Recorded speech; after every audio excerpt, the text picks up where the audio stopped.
these 5 key ingredients Hmm. for retraining the brain. I like to think of them as like building a chicken soup for the mind. I love that analogy. Right.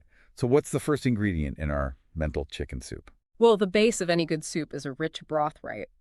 And in this case, it's what's called contextual awareness. Okay, contextual awareness. And this is all about understanding that trauma can really warp your brain's ability to accurately assess what's happening in the present moment. It's like your brain gets stuck in the past, replaying the traumatic event as if it's happening right now.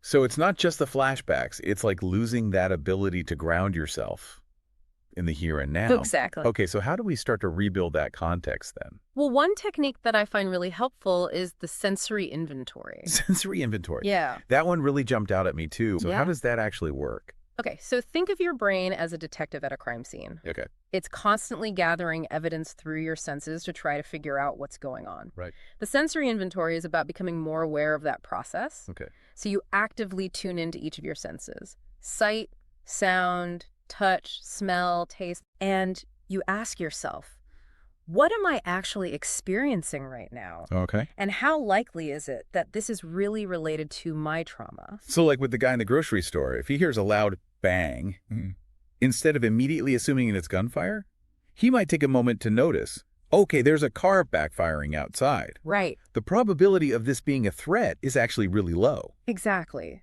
You're essentially training your brain to be more discerning, to differentiate between what's a real threat and what's just a harmless trigger. It's like adding a fact-checking layer to your brain's automatic responses. Yeah, I like that. Your brain is a detective. Yeah. I mean, it makes you realize how often our brains just jump to conclusions without even considering all the facts. That's so true. And that's what we're trying to change here. We're trying to create space between that initial sensation and your reaction to give your brain a chance to catch up and say, hold on a second, maybe this isn't what I think it is.